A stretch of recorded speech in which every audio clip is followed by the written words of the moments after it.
మీ బట్టలకి సాఫ్టింగ్ ప్రొటెక్షన్ ఇచ్చే సరైన ప్రొడక్ట్ ఎలిమ్ ఫ్యాబ్రిక్ కండిషనర్.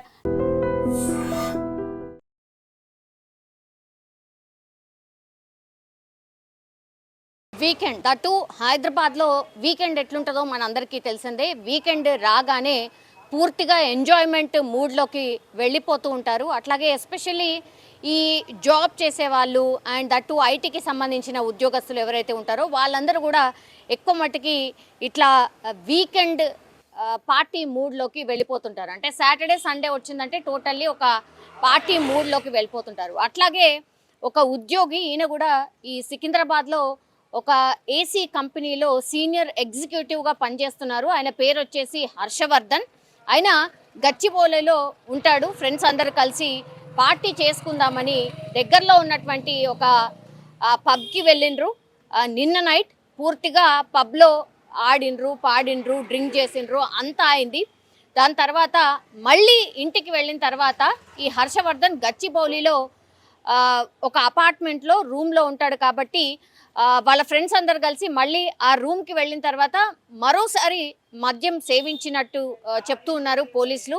యాక్చువల్లీ ఇన్సిడెంట్లో ఏం జరిగిందంటే అక్కడి వరకు అంతే బాగానే ఉంది, కానీ పబ్లో మద్యం సేవించడం, ఆ తర్వాత పబ్ అనగానే మనకు తెలుసు అక్కడ డ్రింక్స్తో పాటు ఎంటర్టైన్మెంట్, మ్యూజిక్, అదంతా లైవ్ మ్యూజిక్ ఉంటుంది. అట్లాగే డ్యాన్స్ ఫ్లోర్ ఉంటుంది కాబట్టి డ్యాన్స్ చేయడం, తాగడం ఇదంతా ఎంజాయ్ చేసిన తర్వాత మళ్ళీ అగైన్ వాళ్ళు గచ్చిబౌలిలో ఉన్నటువంటి ఆయన అపార్ట్మెంట్కి వెళ్ళిన తర్వాత మరోసారి మద్యం సేవించడం. ఆ తర్వాత ఏమైందో తెలీదు, హర్షవర్ధన్కి ఒక్కసారిగా వాంతులు స్టార్ట్ అయ్యాయట. ఎంత భయంకరం అంటే అసలు వాళ్ళ ఫ్రెండ్స్కి అర్థం కాలేదు. అంటే అందరు కలిసి మద్యం సేవించారు కాబట్టి వాళ్ళ ఫ్రెండ్స్కి అర్థం కాలేదు. దీంతో దగ్గరలో ఉన్నటువంటి ఏఐజీ హాస్పిటల్కి కంటిన్యూషన్గా వామిటింగ్స్ అవుతున్నాయని హర్షవర్ధన్ని ఎమర్జెన్సీగా ఏఐజీ హాస్పిటల్కి తరలించమైతే జరిగింది. మరి ఆ వాంతులు చేసుకున్నటువంటి క్రమంలోనే ఏమన్నా అయిందా, ఎక్కువ మద్యం సేవించడం వల్ల అది అయిందా, మరి ఏంటో తెలియదు, కానీ హర్షవర్ధన్ చనిపోయినటువంటి పరిస్థితి. మద్యం సేవించడం, అది కూడా పబ్లో, ఆ తర్వాత మళ్ళీ వచ్చి ఇంటికి వచ్చిన తర్వాత మళ్ళీ ఇంకోసారి సేవించడం, అదే రీజనా? మరి ఎక్కువ మద్యం సేవించడం వల్లే ఈ ప్రమాదవశాత్తు చనిపోయిందా? అంటే ఎక్కువగా మద్యం సేవించడం కూడా అతి ఏదైనా హానికరం అని కూడా ఈ ఇన్సిడెంట్లో అర్థమవుతోంది. అట్లాగే కొంతమంది ఈ ఇన్సిడెంట్ గురించి మనం డాక్టర్స్ని కూడా మనం కదిలించినప్పుడు ఆరు డాక్టర్స్తోని కూడా మాట్లాడే ప్రయత్నం చేసినప్పుడు కూడా డాక్టర్స్ కూడా అదే చెప్తున్నారు, అతి ఏదైనా ప్రమాదకరమే.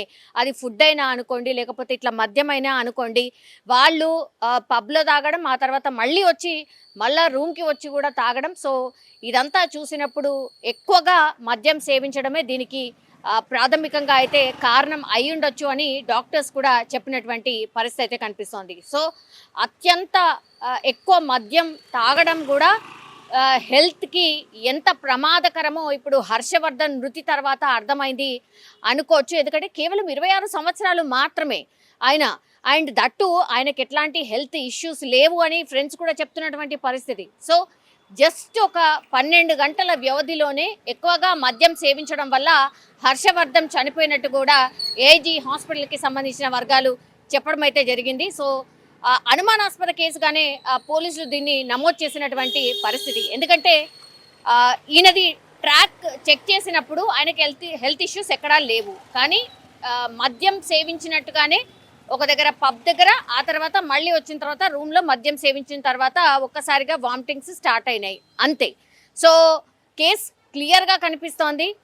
బట్ అయినా సరే ఇంకేమైనా జరిగిందా అనే కోణంలో కూడా పోలీసులు విచారణ అయితే చేస్తున్నారు. కానీ డాక్టర్స్, ఏజీ హాస్పిటల్కి సంబంధించిన వాళ్ళు చెప్పిన దాని ప్రకారం అయితే అతిగా మద్యం సేవించడం వల్లే హర్షవర్ధన్ చనిపోయినట్టుగా కూడా చెప్తున్నారు.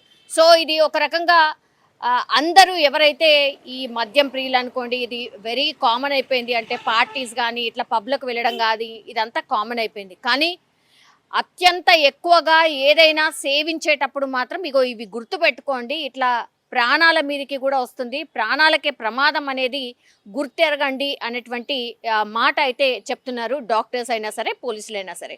సో ఏదైనా అతి మంచిది కాదు అని మరోసారి స్పష్టమైంది. నిజంగా ప్రస్తుతం ఉన్నటువంటి సమాజం దేనికి ప్రయారిటీ ఇస్తుంది? ఆర్థిక సంబంధాల చుట్టూ మాత్రమే తిరుగుతోంది. మళ్ళీ ఎన్నికలంగానే చాలా విరక్తి కలుగుతున్నాం. మంచి అనిపిస్తుంది కదా, లేడీస్ కూడా ఛాలెంజింగ్ జాబ్స్ చేసినప్పుడు చాలా బాగుంటది. ట్రాఫిక్ అసిస్టెంట్స్ గా నియమించిన ట్రాన్స్జెండర్స్ అందరితో సాల్యూట్ చేయించుకుంటున్నారు. ఫుడ్ డెలివరీ ఇవ్వటానికి వెళ్ళినటువంటి డెలివరీ బాయ్ అనిల్ పై కళ్ళ ముందు